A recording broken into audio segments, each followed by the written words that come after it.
Hello and welcome to the Daily Comic and Collectible, episode 553. Now today, the collectible of the day is the Hasbro Toys Marvel Comics battery-powered light-up flame fists Ghost Rider action figure. The mighty Ghost Rider has a vast array of powers, but when it comes to teaching criminals a lesson, he prefers more direct methods.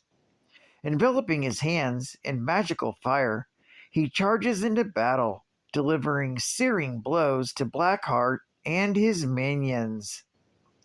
This 7-inch scale action figure of Johnny Blaze as Ghost Rider was inspired by the Ghost Rider movie starring Nicolas Cage. This figure is from the Series 1 and is battery-powered with full flame effects. Both fists light up for flaming fist punching action. Just twist torso for flaming light up fist. Turn left for right fist punch, and turn right for left fist punch. Johnny Blaze is fully articulated for added posing and displayability, and even comes with the held chain accessory, plus extra articulation in his jaw and in his bone fingers, even open and close into a fist for either fire fist action or holding his chain accessory. Comes on a blister card package and was released in 2006 for the movie's 2007 release. Ghost Rider was released by Hasbro Toys. Now, the comic of the day is Marvel Tales, Volume 2, issue number 254, with the cover date of October 1991. The cover and the ads have been updated, but the actual story is a reprint of Marvel Team Up Volume 1, issue number 15, with the cover date of November 1973, with story by Len Wein, art by Gil Kane, and updated cover by Brian Stelfreeze. This story is titled, If an Eye Offend Thee. The story opens with Peter Parker out on a date with Mary Jane Watson. Passing Madison Square Gardens, Mary Jane sees an advertisement for a motorcycle stunt show featuring the Ghost Rider. Needing something to get his mind off his recent troubles, Peter agrees they should check it out. Soon, they take the stands and watch as Ghost Rider takes to the arena. Peter is impressed by what he thinks is makeup, little suspecting that Johnny Blaze is possessed by a demon. Soon, the show begins, with Ghost Rider jumping his motorcycle off a ramp over 4 other cyclists, including his girlfriend Roxanne Simpson. Suddenly, the show is interrupted by the arrival of a gang of motorcyclists led by a man wearing a helmet in the shape of a giant eyeball. The intruder introduces himself as the Orb, and they begin running amok in the arena. With a guard attempting to draw his gun, the Orb stuns him with a trance just by looking at him. That's when the Orb begins using his ability on the crowd. While Ghost Rider decides to do something to stop the intruder, Peter Parker manages to look away from the Orb in order to prevent himself from being entranced. Deciding to do something himself, Peter uses his web shooters to get up into the rafters of the stadium so he can change into Spider-Man. As Ghost Rider tries to stop the Orb and his goons, the villain manages to grab a hold of Roxanne. As Ghost Rider pursues, the Orb's goons try to stop him. That's when Spider-Man swings in to lend a hand. As Ghost Rider pursues the Orb, the villain uses his hypnotic powers to make people in the audience to walk into Ghost Rider's path, forcing him to wipe out in order to avoid hitting them. When Spider-Man tries to swing after the escaping bikers, the Ghost Rider uses his Hellfire to blast his web line. This angers Spider-Man, but the Ghost Rider tells him that Roxanne Simpson's safety is his responsibility. Suddenly, the enthralled audience members begin reciting the same message, that Johnny Blaze is to meet with the Orb and exchange ownership of his stunt riding show in exchange for Roxanne's safety. The Orb is giving him 2 hours to make up his mind. Meanwhile, at his lair, the Orb snaps Roxanne out of her hypnotic trance.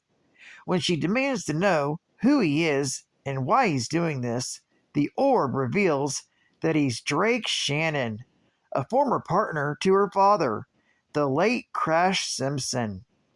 He tells her how they both own the stunt riding show. With neither man wanting to buy out, they agreed to a race where the winner takes control of the show. Unfortunately, circumstances were that Shannon ended up wiping out and sliding 25 yards on the pavement on his face. Horribly scarred, Drake became jealous of Simpson's success and faded off, never to be heard of again. Until now. Concluding his story, he explains that he was found by individuals who gave him his orb.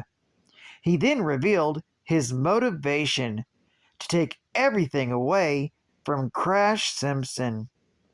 Removing his helmet and revealing his horribly scarred face, he says he is taking it to compensate for everything that Crash Simpson had over him.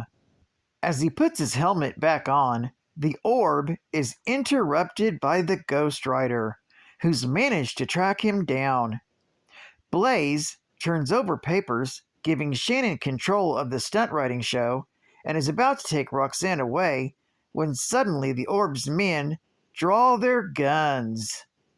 The orb reveals he had no intentions of letting them leave alive, to tell the authorities that they made the deal under duress.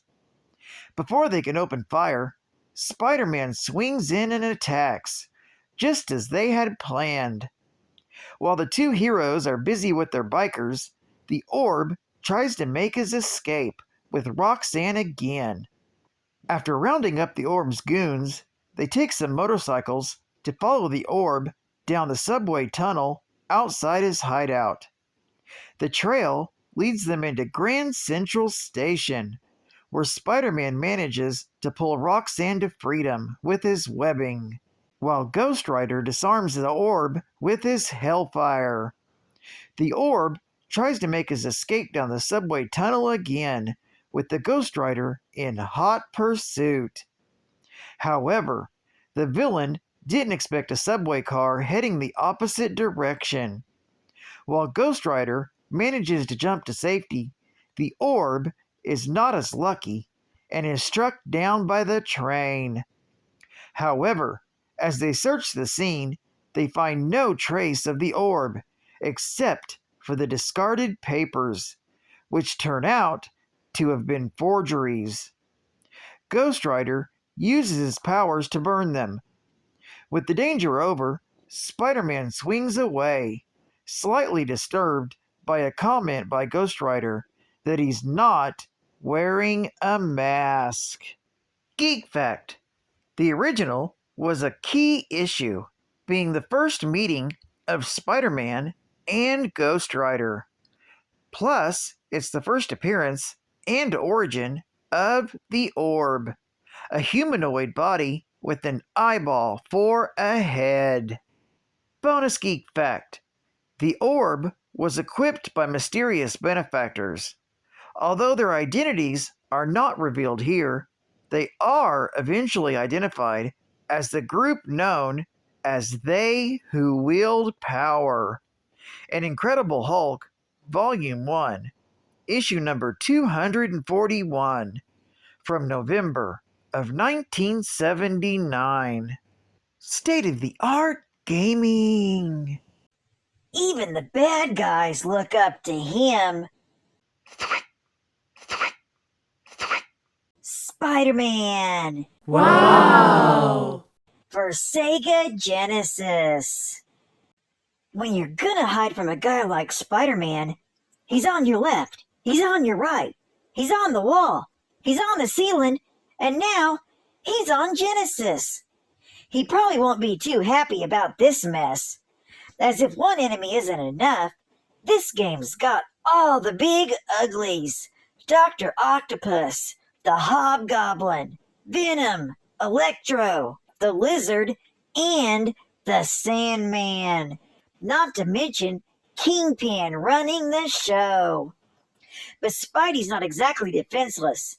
Those bad guys won't look so bad when Spider-Man starts laying into them with devastating kicks as he flies off the end of his web swing. And Riff Raff beware of his bone-crushing punches. If there's anything left, he'll wrap it up neatly with a barrage of web bolts. Messing with Spider-Man could be hazardous to your health. You got to admit, he's one of the toughest American heroes ever. After this game, we know a couple of bad guys who probably would agree. Sega Genesis, leading the 16-bit revolution. And final geek fact. The story refers to the arena as the new Madison Square Garden. At the time of this story, it had just undergone major overhauls in 1968. Plus, the ghostwriter recounts that Madison Square Garden was where Crash Simpson had died in a stunt. That happened in Marvel Spotlight, Volume 1, Issue number 5, from August of 1972. Well, I'd like to thank you for joining me for another Daily Comic and Collectible, and I hope to see you again Monday. This is Catfan Comics Man, and I'll catch you on the flip. Over and out.